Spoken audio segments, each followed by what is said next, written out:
आज मैं एक नई कहानी आपको सुनाऊंगा। राजा की परीक्षा संत कबीर दास जी ने कैसे ली, इसको आप सुनिए। मोटिवेशनल कहानी है। आशा करता हूँ आपको बहुत मस्त लगेगी। और आप चैनल पर नए हैं तो प्लीज़ चैनल को सब्सक्राइब करें। बहुत सारी नई नई कहानियाँ, बहुत इंटरेस्टिंग कहानियाँ मैं आपके पास लाता रहूँगा और आपका मनोरंजन करता रहूँगा। तो ज़्यादा समय वेस्ट न करते हुए चलिए अपन चलते हैं कहानी की ओर। सादा जीवन और उच्च विचार रखने वाले कबीर दास जी की ख्याति दूर दूर तक फैली हुई थी और बनारस के राजा वीर सिंह भी कबीर दास जी के भक्तों में से एक थे। जब कभी कबीर दास राजा से मिलने जाते तो राजा स्वयं कबीर दास जी के चरणों में बैठ जाते और उन्हें राजगद्दी पर बैठा देते।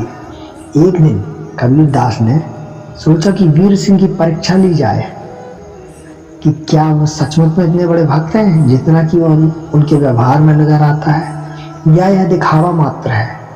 अगले ही दिन वे बनारस के बाजारों में एक मोची और एक महिला भक्त जो कि पहले वैश्या थी उसके साथ राम नाम जपते निकल पड़े और साथ ही उन्होंने अपने हाथ में 2 बोतलें पकड़ ली जिसमें रंगीन पानी था और देखने में शराब प्रतीत होता था। कबीर दास के ऐसा करने से उनके शत्रुओं को उन पर उंगली उठाने का मौका मिल गया। शहर भर में उनके विरोध होने लगा और उनके शराब की बोतलें हाथ में लिए एक मोची और वैश्या के साथ इस तरह शहर में घूमने की खबर राजा तक भी पहुंची। कुछ समय बाद कबीर दास जी योजना अनुसार राज दरबार पहुंचे। उनके इस व्यवहार से राजा पहले से ही मन क्षुब्ध थे और इस बार उन्हें देखकर वे अपनी गद्दी से नहीं उठे। कबीर तुरंत समझ गए कि राजा भी आम लोगों की तरह ही है। उन्होंने तुरंत ही दोनों बोतलें जमीन पर पटक दी। उन्हें ऐसा करते देख राजा ने सोचा, एक शराबी कभी भी इस तरह से शराब की बोतल नहीं फेंक सकता, जरूर बोतल में कुछ और है। राजा तुरंत उठा और कबीर दास जी के साथ आए मोची को किनारे कर उससे पूछा, ये सब क्या है? मोची बोला, अरे महाराज, आपको नहीं पता, जगन्नाथ मंदिर में आग लगी हुई है और संत कबीर दास इन बोतलों में भरे पानी से वो आग बुझा रहे हैं। राजा ने इस घटने का दिन और समय नोट कर लिया और बाद में इस बात की सच्चाई का पता लगाने के लिए एक दूत जगन्नाथ मंदिर भेजा। मंदिर के आसपास रहने वाले लोग ने इस बात की पुष्टि की कि उसी दिन और समय में मंदिर में आग लगी थी क्या, जैसे बुझा दिया गया था।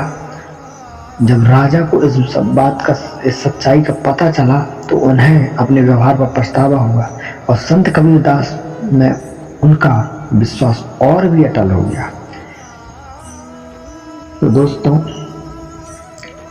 संत